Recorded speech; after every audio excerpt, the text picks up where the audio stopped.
All right, hello guys, and good Friday to you.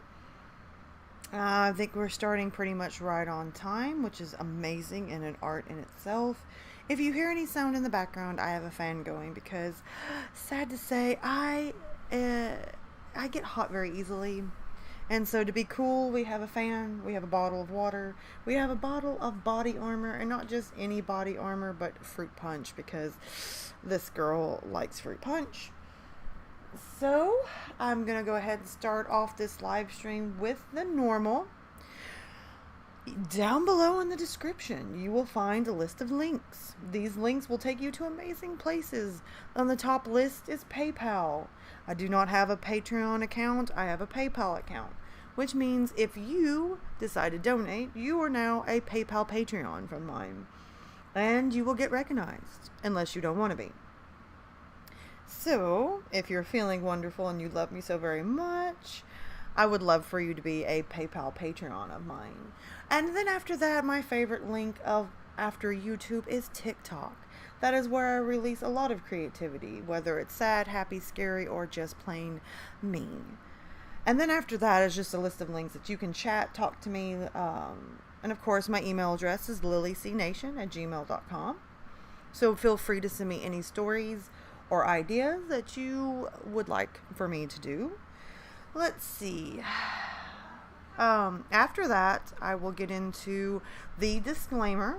This is a no-nonsense channel, so if you are new to the channel, please, we do not allow hate, discrimination, or any forms like that. Alright, let's go to the chat and see who all is here. We have at the very tippy top list is DeathCrumb13. And yes, DeathCrumb, I remember you from last time. I never forget an awesome person in the chat. Then after that is my wonderful niece, Lunar Wolf. Then my first moderator, Outrum. Then after that is my second moderator, Evil Outcast. A new person to the chat, Amy Anderson. How are you? And I'm glad you joined us. Hey Todd, how are you doing? I'm glad to see you here again. And then my third moderator, but definitely not least, the Sleeping Wendigo. And then I have Cool Cat. I always love to see her in the chat. She's amazing, awesome friend. I then see, do I have anybody else? If I've missed you in the chat, I'm not trying to, but I'm trying to skim through the chat quickly to get on to, with the live stream. And I'm sorry for all the weird noises. We have had some pretty deep scares in our house recently. COVID's raging, and we've had some pretty good scares because, kids being in school and so forth and so on. Not to mention, several people at work tested positive for COVID. So, we're having letters come home from school, and letters come home from work, and letters come home from doctors, and it's just a free-for-all. But on a good note, I got off of work early today, and I was supposed to sit down and do more stories for my YouTube channel, but I decided to take some time and go antiquing, and go out to lunch with my mom, and go to my favorite place in my town, and it's a nutrition place, and they make marvelous drinks. And tonight I got me a mermaid. It's what it's called, is a mermaid, and I'm in heaven because it has lime in it. And so I'm doing great. Been sick, not been feeling good. I don't think I have the COVID. Fingers crossed we keep it that way. Oh, I forgot. Another moderator is Leon. I just seen it fly by real quickly. I'm always anxious for Leon to be here. He puts up the protector barrier, and he keeps out unwanted bad people. Not to mention he's just flat out awesome. So then I also have Gallows in the house, and you're not late, Gallows. You're right on time. Leon brought burritos. Dude, pass me one. I love burritos. I like Mexican if it's good Mexican. And, oh, yes. I'm just going to be honest with you. I had a big giant bacon cheeseburger from this little mom and pop restaurant in my hometown. And I'm feeling fabulous. Between the mermaid and the fabulous. Oh, my sister is in the chat too. I seen her a minute ago. And Hero Askew, how are you? So I think I've said hi. Oh, I'm painting my calculator. Okay. You're gonna send me pictures. I'm anxious to see what you're doing to that calculator. Also, real quickly before I get started, do not, because YouTube and TikTok, both of which have this problem, you do have to interact, whether you're in a live stream or watching a regular video or in a premiere. The YouTube algorithm gods state clearly that you have to hit the like button, preferably subscribe, hit the little bell icon, and if you could hit the share button and share it, it really sends the algorithms into hyperdrive, and they're like, oh my gosh, she means something. And it would help a sister out, so thank you. Let's see. I'm trying to think what all... I think I've covered everything, but I really want to ask you guys, how are you doing? I'm sure you guys have already asked each other in the chat, and I've missed that setting up. How is everybody doing? How's the week going for you? Because, I mean, I missed you guys Monday. I was supposed to live stream Monday, and then I tried to set up one Wednesday, and some stuff happened. I mean, some pretty, you know. And, hey, Gamma, how are you? I hope I said that right. Yeah, I think I did. I'm not good at pronouncing names. We all know this, so don't bust my humps. I could break out in song on that one. I'm going to behave. Let's see. Outrum says he's doing good. I'm glad. Wendigo, how are you doing? I knew you said you were sick the last time we talked. How are you feeling now? I hope you've been eating a lot of... Oh, Hero, Askew just ate, so he is probably doing good as well, unless it was bad. I hope it wasn't bad. It's going boringly. I imagine you're in quarantine, Lunar.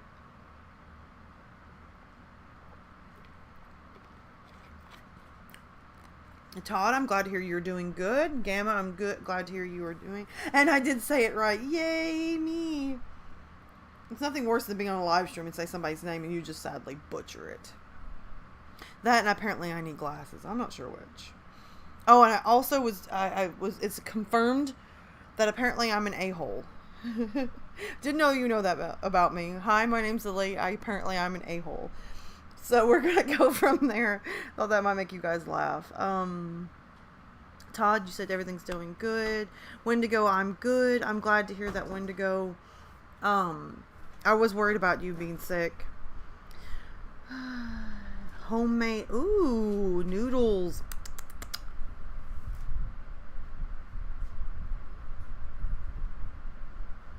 Oh, cool cat. I'm sending you hugs. Hey! How are you doing? I just noticed another person just said, made it! That is awesome. Thank you! Now, do I call you Socio, or are you going by Cleaving? Because I'm behind on everything. I missed a couple of, like, 6 months of YouTubing, and I'm so behind on everything. So, I always sound like an idiot. That's probably one thing I'm always terrified to announce anybody in the chat, because I'm going to mess it up and just feel stupid. Nope, that's me. Just ask my ex. Oh, Outroam, you are not. I'm sure my ex probably thinks I'm evil incarnate. I don't know what I did so wrong. I'm not that bad. And I don't think,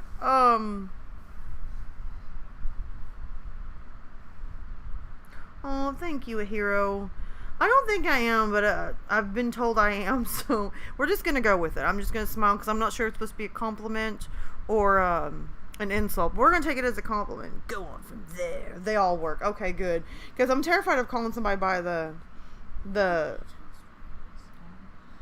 I don't know where I was going with that. Probably not a good thing. I cannot remember the last time we had a live stream. What did I say we were going to read the next time we had a live stream? Because I totally forgot. And I've slept many nights since then. So, yeah. Don't get off that. Ew. Let's see.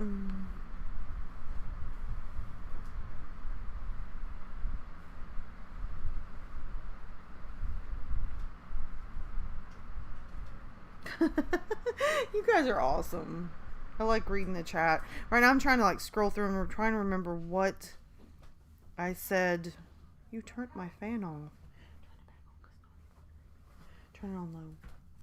Don't turn off my fan. I'll cry. I'll cry tears. I totally forgot, literally, guys, what we were going to read. Because I know we read about Roswell. Haunted house. I thought that's what it was too, but I cannot find where. I can't find where I had links up.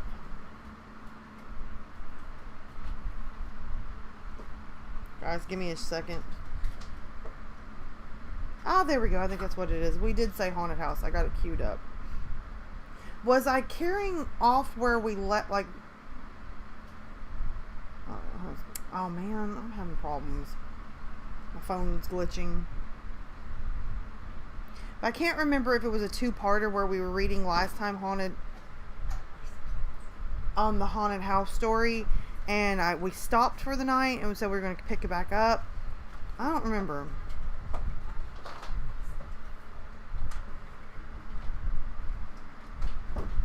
We'll look up some better ones. Oh my gosh, Hero, I agree. I love Ghost Adventures, but it's more hilarious than scary. I mean, they have some episodes where I'm like, oh man, that's pretty good. But for the most part, it's always like you hear a noise and it's like, dude, did you hear that? Did you hear that? And I'm like, no, baby, I can't hear nothing. You're loud and annoying.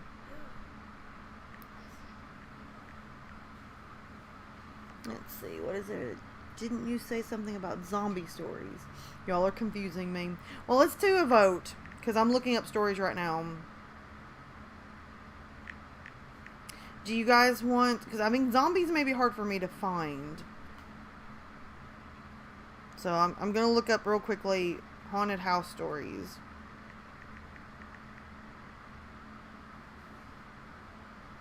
And I'll look up zombies as well. But what are you guys interested in?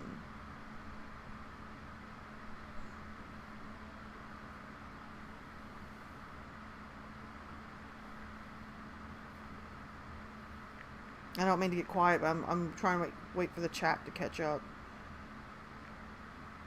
while I look up something. And we really don't have to read stories either. We could just... I would prefer to read stories, but I mean, if you guys just want to joke and have fun, that is also good for me. Oh, I'm sorry, Cool Cat.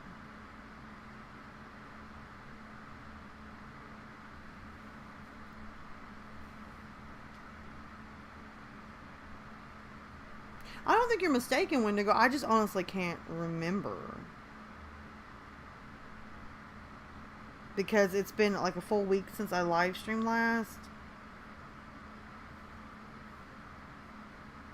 So, zombies. So I've got 2 zombies. You guys go ahead and vote zombies or a haunted house.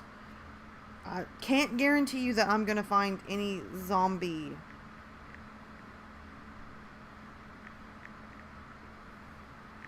stories. So just be patient. I like them both. Thank you, Todd. Oh, thank you, Socio, for showing up while you're trying to edit. Because I know about you, but when I edit, I have problems. Hero says I'm good with whichever. Thank you. So I'm trying to look up zombie stories right now. If I find zombie stories, it may actually be like a creepypasta, not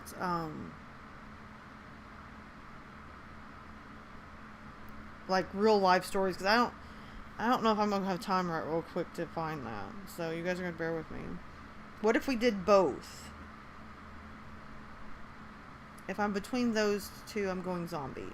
Both is fine. Oh, I need to get down to a science myself, because I'm not good at this. Well, what we can try to do is we'll see how the time plays out. And,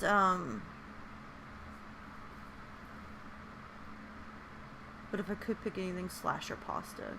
I can call you that if you want me to. I don't mind. I'm good with anything. As long as whoever I'm talking to isn't like, why you keep calling me that? So I can look up some zombie stories. Now, I've not read any of these stories, so I don't know how it's going to go.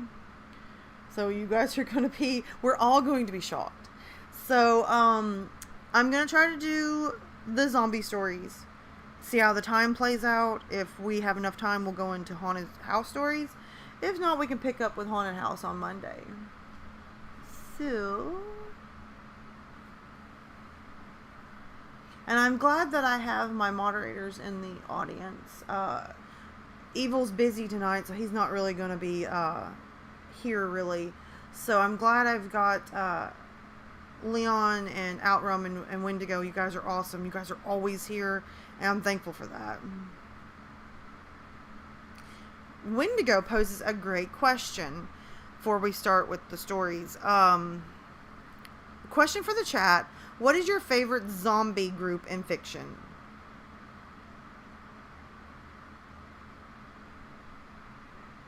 Haunted House Mondays. You're very right, hero. Like, when you say group in fiction, are you talking about like The Walking Dead, like stuff like that? Or like a specific, I don't know, I'm not really sure. I'm gonna be honest, if I had to pick a group, it would be I guess if you're talking about like movie-wise, I would be a Romero. Hey, sissy. I'm totally into Romero. His zombies, but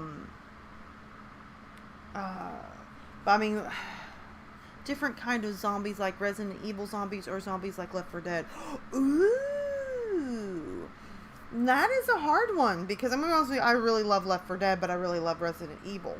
So if you're talking about like for me on the lighter side, it would be Left 4 Dead. I love Left 4 Dead games, but if I had to go hardcore like video game, it would be Resident Evil. I can't really think of another one other than Resident Evil that.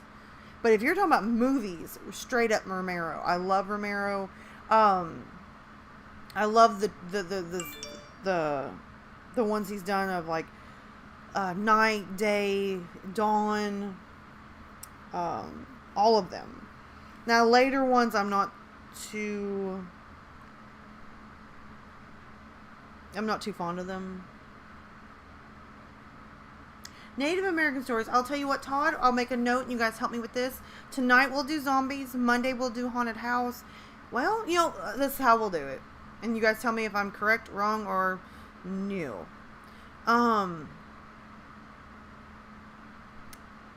we'll do zombies. Monday we'll do Native American. And Friday we will do haunted house. Now that's subject to change. You guys can change it. I am just going to listen and you guys tell me. Tell me.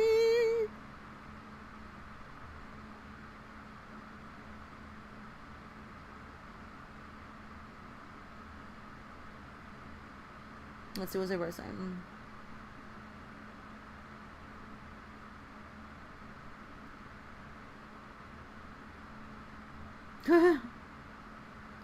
I'm sorry, I'm reading the chat now, guys. I'm sorry. Okay, I think I found a couple of stories that are zombies. I've never read these, so bear with me. I don't know what to expect. So, I cordially ask you guys to sit down by the fire and get comfortable. We apparently have a plethora of snackadoos for you around this campfire. And just open the cooler. We have drinks. And I guess we will get started.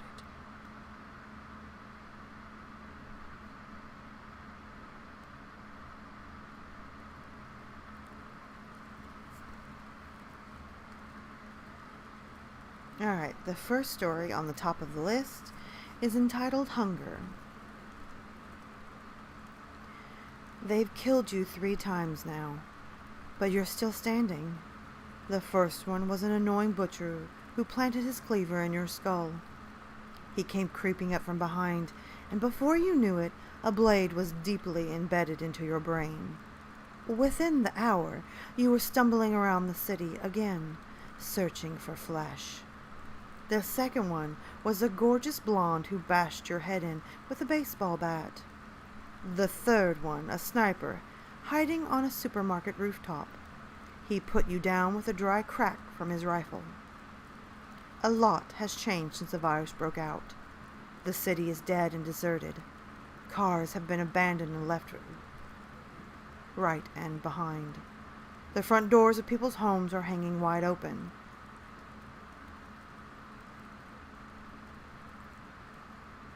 The skyscrapers have been reduced to a collection of bleak glass skeletons, and the roads, always so congested before, are empty spirits in a no-man's land. Nothing leads anywhere. The air tastes spoiled. The original inhabitants have either fled, or bitten, or have committed suicide. Except for a few small groups hiding out in supermarkets, or fortified buildings armed to the teeth. It is becoming more and more difficult to find flesh. Every now and then, with a bite of luck, you manage to grab some... Oh, sorry, there's some language, sorry. You manage to grab some idiot trying to be a hero, or a lost child. But there is not enough food for everyone, and you wonder who will starve first, you or the last remaining people. Even though you are dead, you feel more than ever before, despite the fact that your muscles or nerves are no longer capable of expressing it. It's not easy, crying or laughing with rotted jaws and popping eyeballs. All you can utter is a combination of rattles and rusty guttural noises. Your senses are failing, except for your sense of smell. That one works perfectly. You can smell flesh from dozens of feet away. Unfortunately, you can also smell yourself, especially now that the scorched heat is starting to accelerate the decomposition of your dead body. Another thing you still have is your memories. They roam around inside your skull, echoes of bitter guilt. Every minute of every day you think of Lily and your daughter Ella. You wonder where they are. Are they still alive? The last time you heard from them was when you called Lily to ask if she would pick Ella up from school. You were at the dentist. The idiot who bit you. Now that the sun is setting and darkness is spreading its ominous shadows across the city, you miss Lily and Ella even worse than during the day.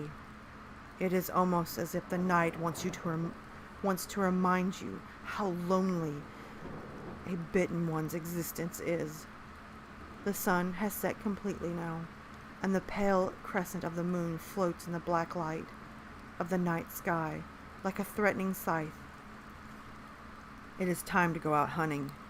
This is the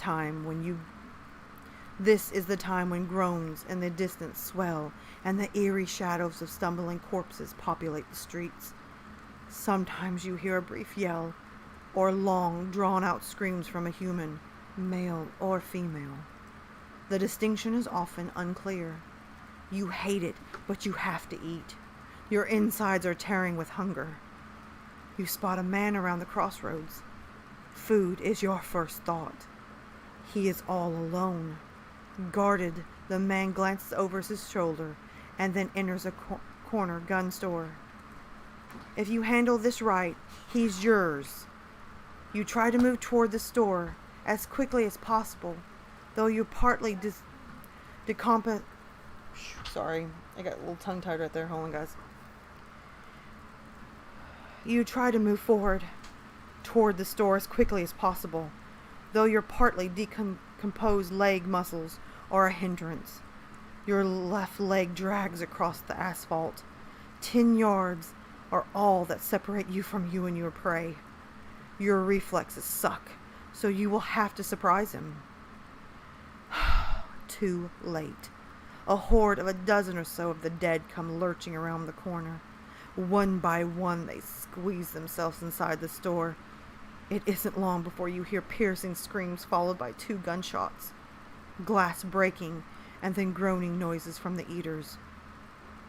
Their mouths bloody, they file out of the store again. They look. They took him. You missed your chance. Sometimes you wonder how long you can keep this up. The city isn't what it once was, just like the inhabitants are not what they once were, or even will be again. Even the moon doesn't seem the same as it was 2 weeks ago. You feel like it's grinning at you. Everything has changed in a very short time, beyond recognition. The thought chills your insides, as if everything you hold dear is crumbling before your eyes. Lost in thought, you almost miss a subtle movement in the corner of your eye, in the shadows of a dilapidated church. A young girl glances around anxiously while moving down the street with small, nervous steps. She looks absolutely lost. This time you can't let your prey escape.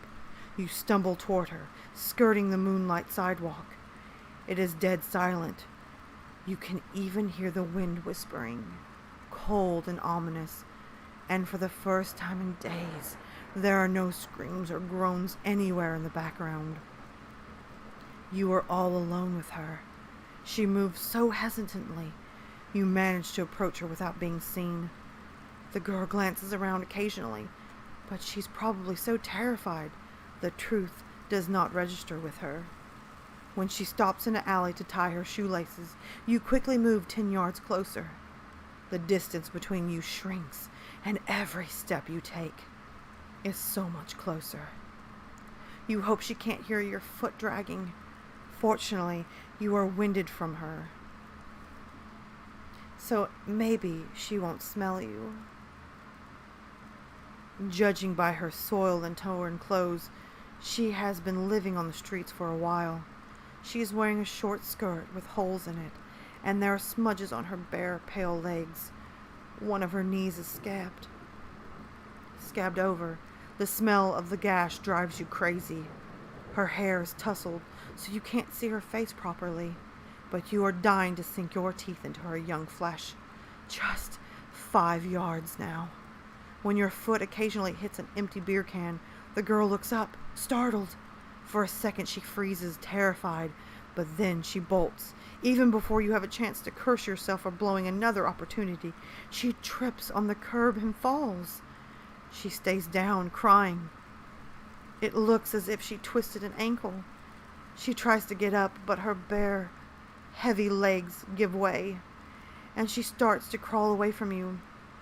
Between sobs, she screams, "Mama!" You were afraid, to hope it would be this easy. She's just lying there, ready for the taking. When the distance between you is just 2 feet, you hurl yourself on top of the girl, who turns her face away in horror and yells in fear of the pain to come. You bite her where her flesh is the juiciest, in the neck, right next to her windpipe. While she tries to get you off, kicking helplessly, your teeth sink into her white flesh. She screams. Her voice breaks, echoing around the empty street like a macabre symphony. Then her screams die away, and she offers no further resistance. You rip another chunk out of her, and then you hear a shrill female voice crying, "Ella!" The woman sounds furious, scared, and desperate at the same time. It is only when the meaning of that single word sinks in that you realize what you've done. You turn the girl's corpse over and stare into her dead, empty eyes. In your frenzy, you fail to recognize them. How could you not have seen that this frail body belonged to your darling little daughter? The hunger must have blinded you, and the voice screaming her name over and over is Lilies. For days you dreamed of seeing her again, and now you wish this moment had never come. When Lily sees the carnage, she storms at you like a woman on fire. Of course she doesn't recognize you. To her, you are just one more member of the living dead. An eater, a killer. She grabs a revolver tucked beneath her sweater. Without blinking, her face wet with tears, but a look of cold hatred in her eyes. She aims the gun at your head and pulls the trigger. You make a futile attempt to stop her, to show her who you are. While toppling backwards, you can still hear the echoes of the shot. The stinging pain in your head is paralyzing. Within 2 seconds, you are dead. But just for a little while.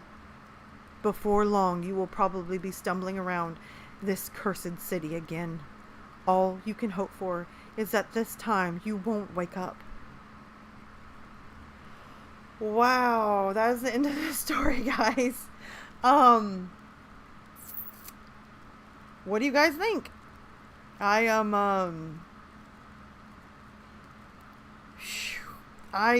kind of felt like that story was going to head that way, but it floors me. I kind of felt like that could head that way, but I'm still utterly shocked. That story was, even though it was shorter, I'm going to go back up and read the chat while I'm trying to explain the story. I don't know. I'm kind of at a loss. You guys rate? Like usual, we rate the story and tell me your thoughts.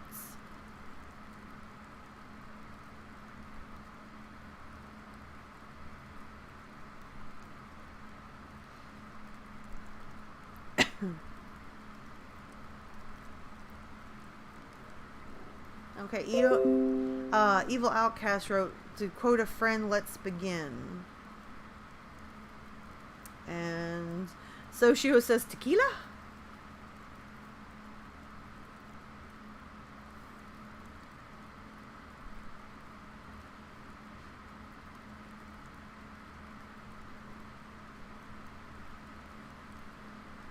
Oh, okay, never mind. I thought he was quoting somebody else, sorry.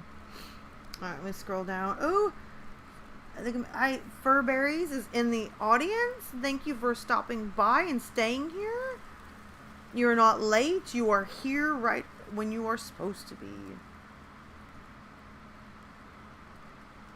I know, Lunar. I did not honestly know that story was going to have Lily and Ella in it.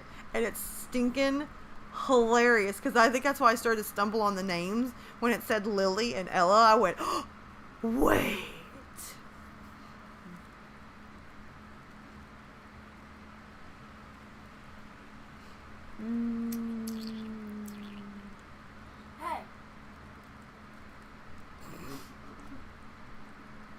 See, Hero says, Lily, just wanted to say thank you for doing these live streams and keeping them horror-centric, unlike a lot of other live streams out there where they focus is on just narrating themselves.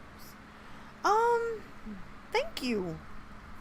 I try to, I don't know, when it comes to live stream, I try to have fun, and I want everybody in the chat and the listeners to have fun. So I always try to ask you guys, like, your opinion, what you think, and keep it based on, because, I mean, this is for you guys. I want you guys to be happy. I want you to show up, you know, Mondays and Fridays and feel, I mean, like it's worth showing up. So that's why I always ask you guys what you want to do. We talk about random scary stuff. It doesn't always have to be just narrations.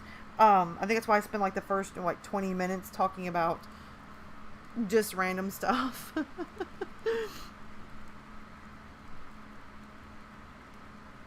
Let's see.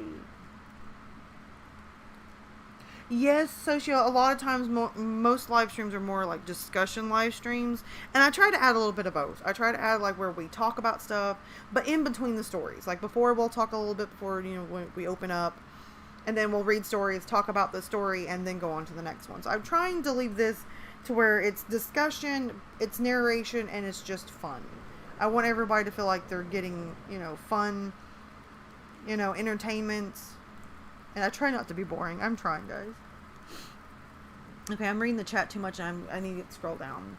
Oh, Leon, thank you for a soda.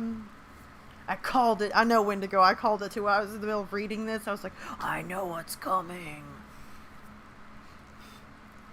Alright, I'm seeing everybody give it a 10. I'm going to tell you guys, I give it a 10 as well, because, I mean, even though I kind of seen where it was coming from. I kind of just, you know... Hey Now is in the chat. Hi, how are you? I'm very glad that you are here. Yes, Hero, that was a very intense story. I was getting intense just watching. It was intense for me reading it. And Socio says, I love tequila.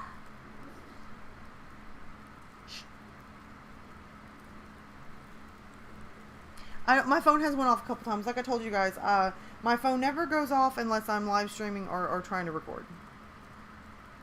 Sissy says, sounds good. Do Native American Monday. Monday.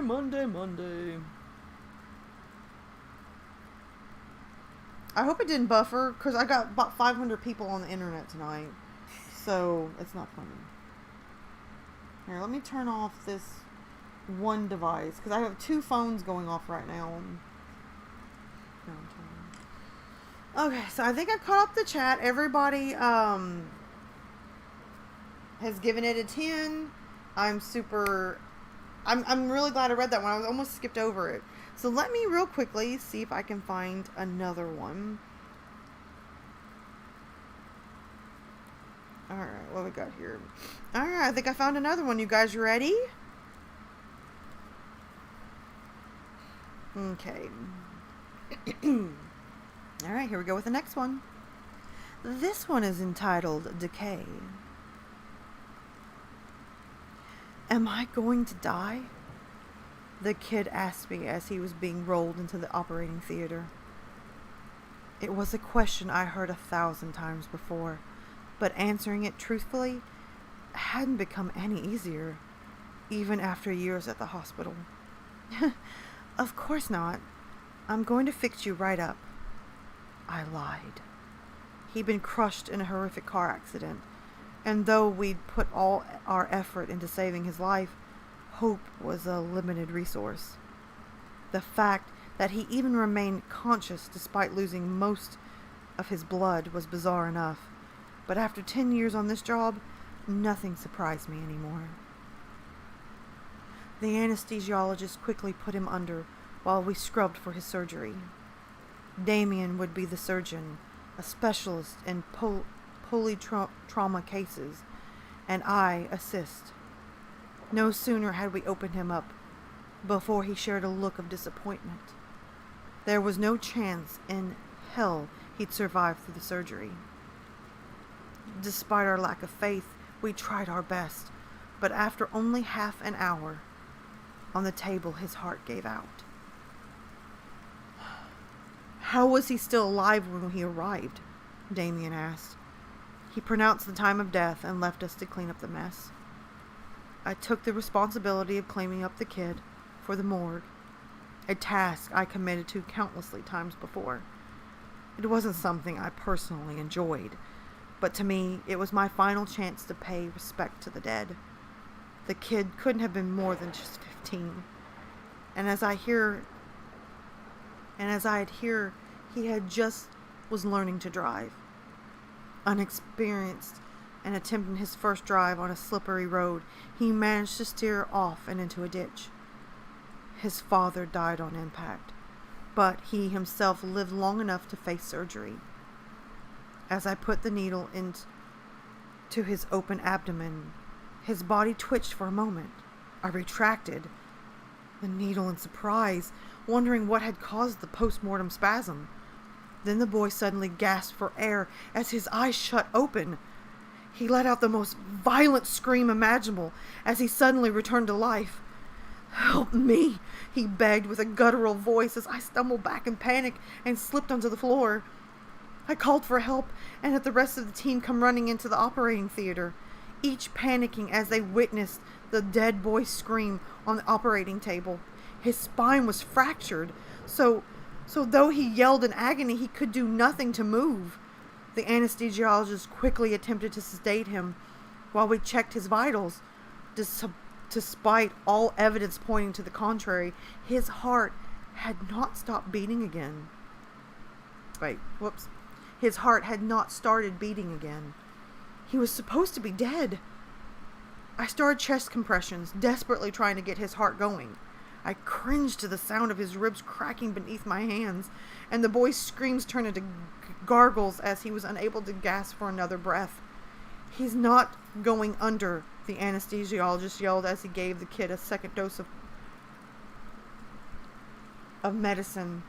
Of course, without a functioning heart, there'd be no way for the drug to flow through his veins, even as I tried my best to pump for him.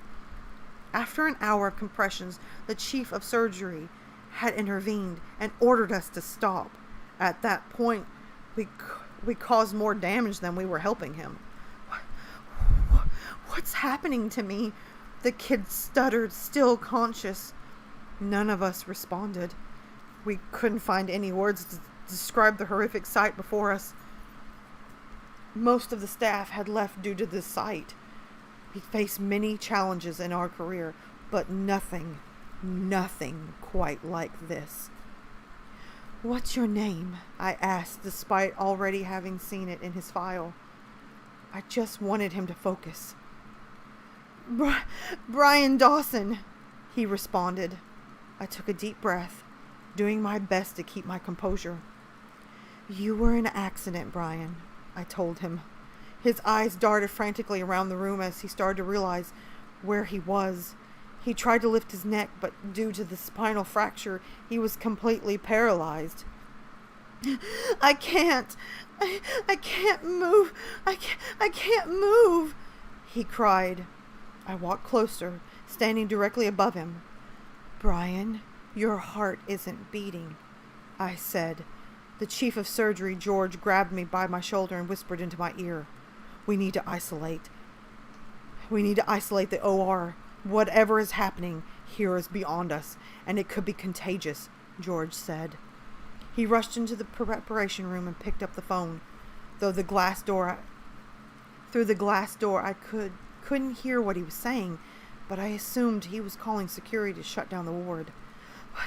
What about my father?" Brian asked, trying to hold back tears.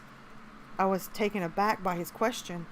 I just told him his heart was destroyed, and that was essentially he was dead. Yet his first concern was regarding his father. I'm sorry, Brian. He died on impact."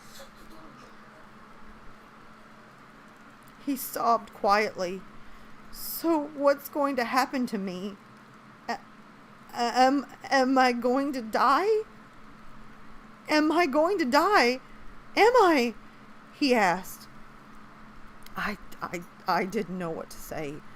I'd never been in any similar situation, so I just gave the only answer I thought that might be some comfort. "You're not alone.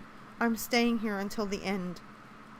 George had been quick to shut down the operating theater, and the center of the disease control had long since been alerted to our situation. We had nothing to do but to wait, and to pray that Brian wasn't contagious. I had already been exposed, so I examined Brian, checking for any chance of improving his situation. "Can you feel this?" I asked as I checked all of his limbs. "No, not a thing," he responded, "but it hurts so much in the inside." "Where exactly does it hurt?" I asked. "Everywhere. Please do something." He begged me.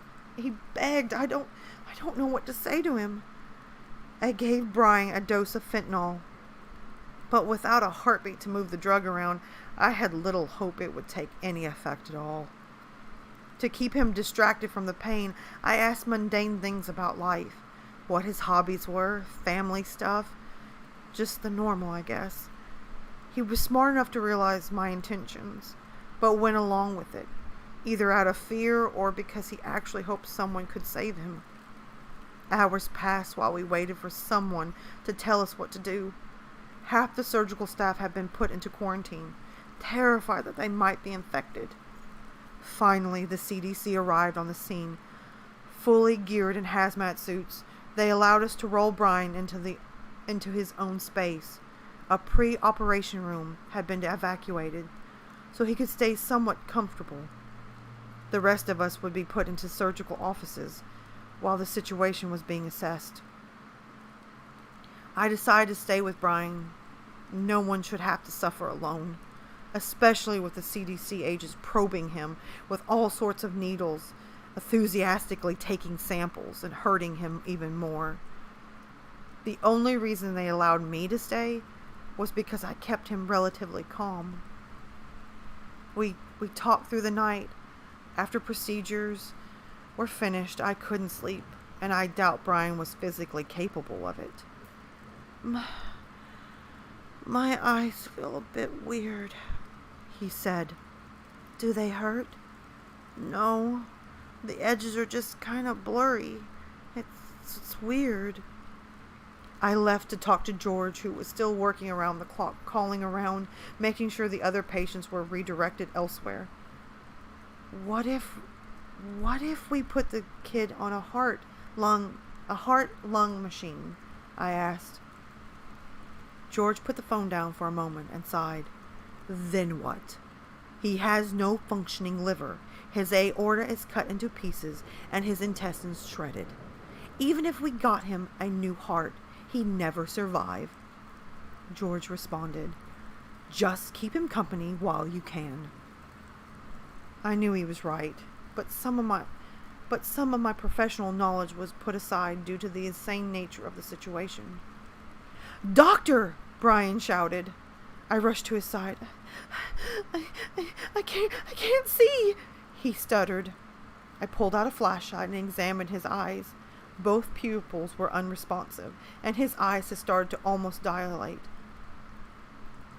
which was one of the stages of decomposition. Brian had started to rot. Please, I'm so scared. Brian was a brave kid, but he started to lose his composure just like everyone else in the ward. I kept talking to him, but the inevitable truth was that if he kept decomposing, he'd soon lose all of his senses, all while being conscious to experience it. As horrible as it might sound, I begged that it might finally allow him to pass on. We kept talking. I asked him if there's anyone he wanted to call.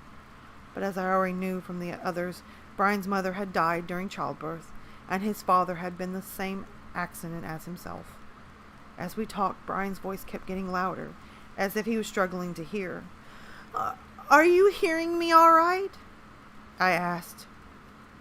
What did you say? Brian basically yelled. His hearing had deteriorated within minutes, going from impaired to defenseless, before I could even begin to help. With him being blind and deaf, we no longer had a way of communicating. No matter my attempts, I couldn't comfort this dying child. And the CDC quickly decided that my presence had become unnecessary. Brian kept screaming in terror and agony after I left. For each passing second, his own body started digesting itself, and nothing we could do would take the pain away. By the morning, his screams had silenced.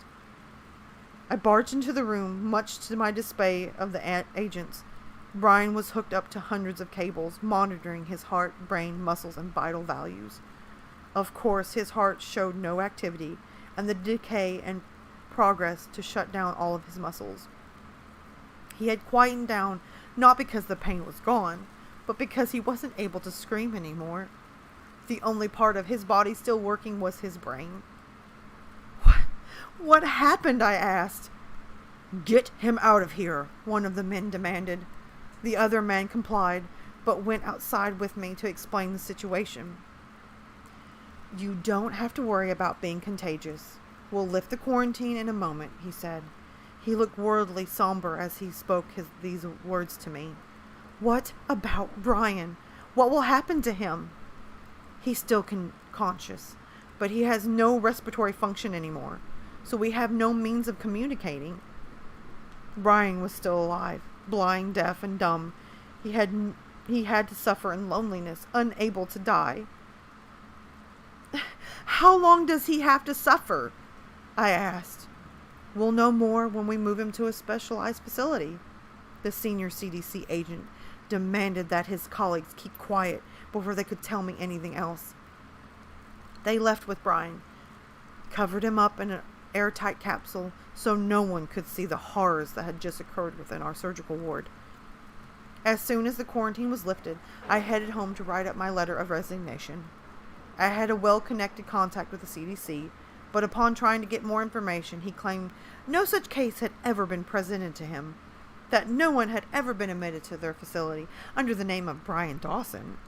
About a month later, a lawyer, accompanied by a doctor, showed up at my door with a bunch of documents, all regarding doctor-patient confidentiality. The lawyer looked tired, worn down, and worked to the bone, as if he'd made many such trips before. He asked me to sign this document and never to speak of this again, saying that I'd lose my medical license if I did. Not that it mattered to me. I'm done in this field for good. I was given an injection by the doctor.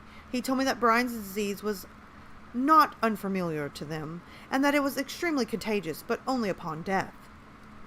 He explained that half the population is infected with this disease that keeps the brain conscious for hours, even days following death. Brian's case was special in the sense that he actually retained some motor functions and was able to speak to us. The injection given was not a cure. It'll only prevent me from spreading the disease, but once I die, I'll suffer a fate similar to Brian's. I just hope someone will stay with me when it happens. Okay. That was the end of the story, guys. I'm sorry, my nose started to water up. Allergies. Okay, what did I miss in the chat before? As usual, guys, we rate and you tell me what you think about the story. That story was really sad. I'm gonna... Oh.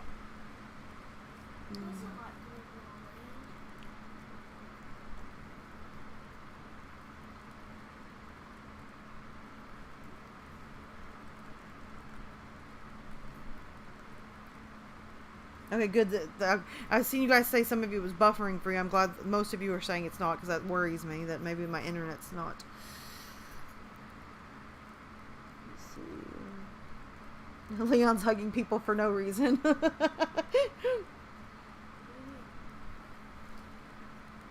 see nothing.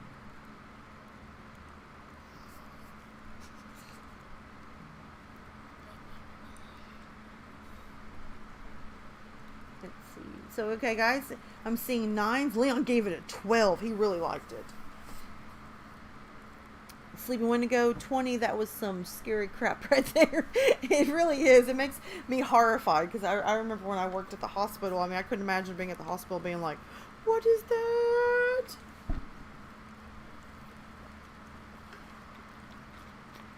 I had to get a drink. Sorry, guys. Alright, let's see the time. We're doing pretty good on time. So, you guys liking the zombie story so far?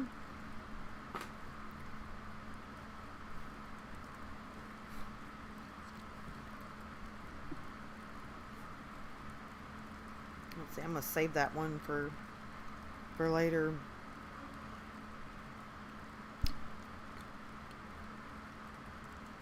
Alright, let's see if we can find another one. Let's see, we did that one. We did that one. Oh, that one would be good for a Halloween story. We'll read it closer to Halloween. Which I gotta pose a question, to everybody in the chat. When you guys do stories for your channel, what do you find gets at least the best views? Really super long stories? In one video, like one super long story in a video, several stories that end up being a long video? Or do you think that a 8 to 10 minute story uploaded is enough? Now, I'm going to say you only upload one narration a week. I would say several stories that equal a good video. But I want your opinion.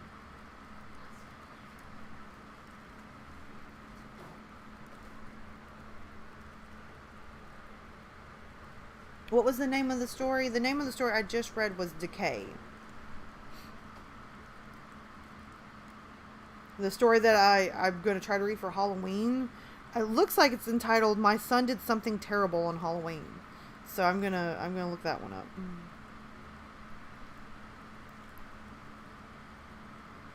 No furberries, you are not late. You are on time. Plus, if you miss anything, see, that's what I was afraid of. Socio is like the way the algorithm is. It's really hard to tell. It's just kind of how the YouTube gods favor you.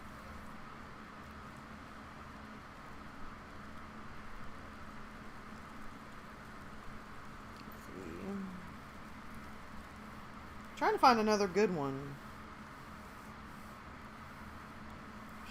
Because I don't want to read like a 20-minute story. Because I'd say live, it's hard to read a really long story when you're live. Because there's going to be a lot of mess ups. So I don't want to really read long ones.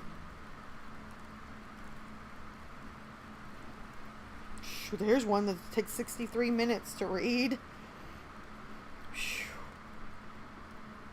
We would all be dead at the end of this live stream. I would say Outrun, I feel the same way. I like longer ones because if you only upload, say for me, if I do a live stream on Monday and I do like a vlog and then I do a narration video and then another live stream in 1 week, that one narration video needs to be at least 35 minutes or more. So that's what I'm kind of trying to work on.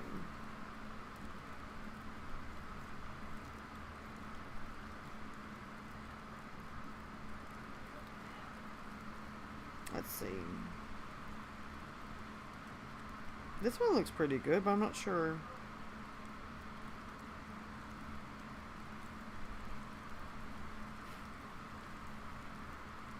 Trying to find you guys another good one. It's kind of hard because there is not a lot of zombie stories.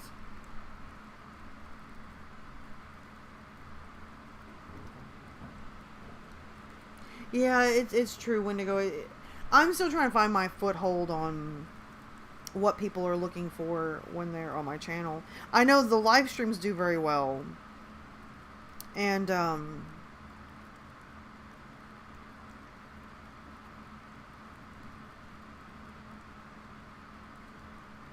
these are some really long butt stories. I don't want to read a 2-hour story on a live stream, y'all. You have pop 15 minutes in and I'd be like, okay, we need to take a break.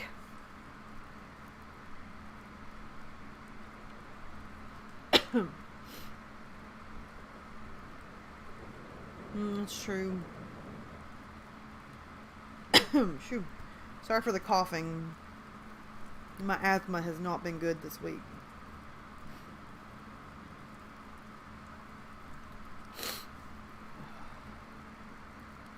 Not to mention my eyes feel like they're on fire tonight.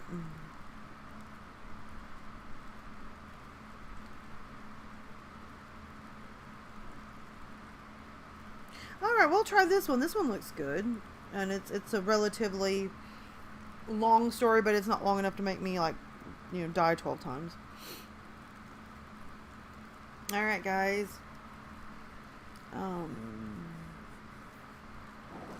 Alright. Pass around the refreshments, because I'm gonna get me a drink real quick.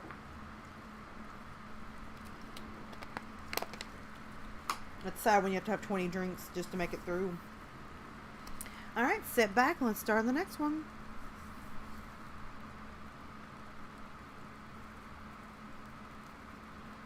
This story is entitled Shadows of Bedzin.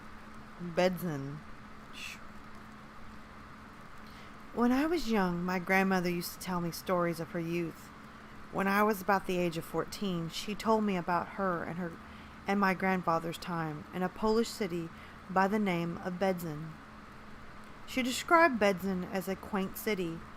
It had been where she first met my grandfather, where they married, and where they planned to live for the rest of their days. Their aspirations of a normal life were abruptly crushed in September of 1939, when Hitler's armies invaded. By 1940, their beloved hometown had been transformed into a dirty ghetto where my grandparents were forced to work in German ammunition factories. By the late 1940s, my grandparents realized that there were fewer workers each day and decided it was time to get out. As soon as they had the chance, they joined about 6 others going into hiding. Oh man, my phone just died.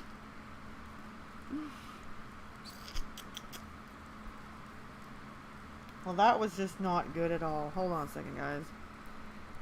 I didn't realize my phone had been dying.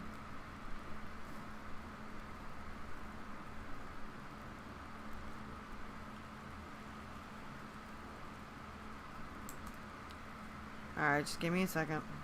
We'll get this fixed.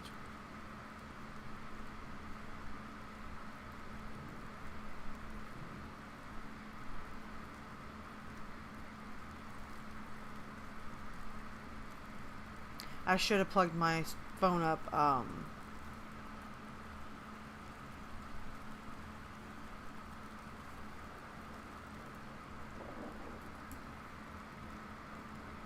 there we go. We'll find it on the laptop. So, just bear with me.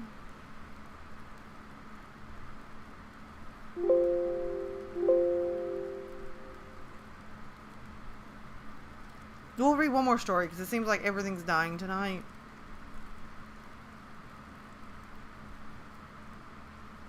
So we're going to find this story one more time. It shouldn't take me too long.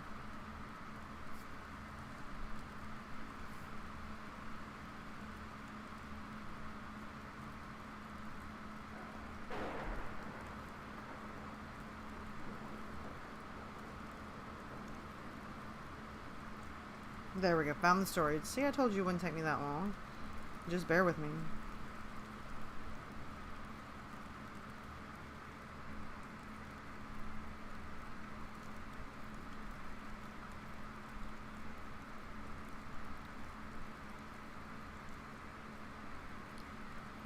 Alright, so here we go.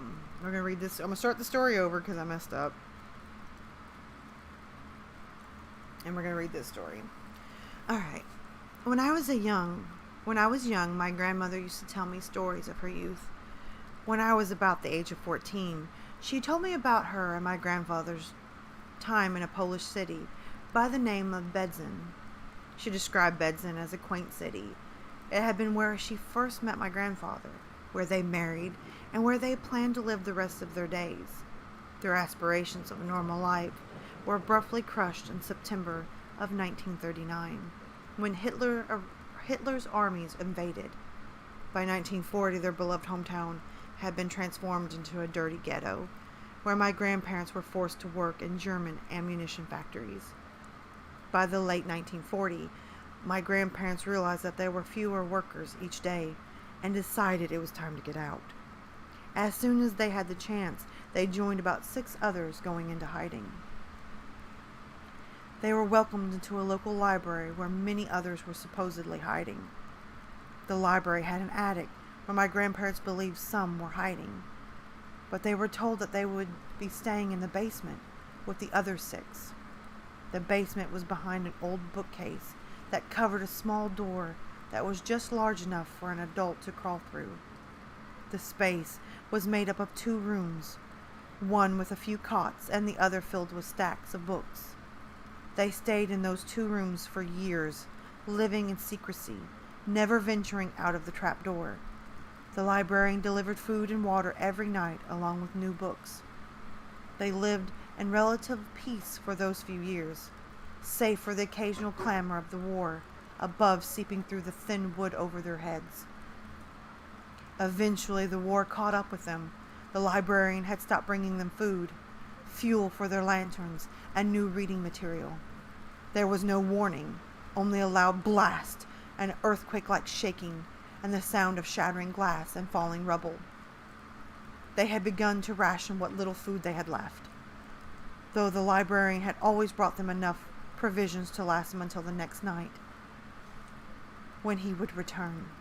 After a day in the 2-room basement, the food had run out, and they decided that they would rather face the Nazis than to stay down there and starve. They had tried the door, but it was stuck. They didn't know whether it was because of the bookcase was still in front of the door, or the building had collapsed and the rubble blocked the door. But when they couldn't open or knock down the door, some of their group began to panic. Eventually, they all returned to their cots, dejected and without hope, wondering whether they would ever get out of the basement. Their savior had become their damnation, and they had no way out. After about 2 days, the roof had begun to leak, and water was fed down in brown liquid. But they had no other choice than to drink from the seemingly unending stream. The water had kept them alive, but it also started to give those who drank it symptoms of some kind of sickness. As they drank, my grandparents showed some concern.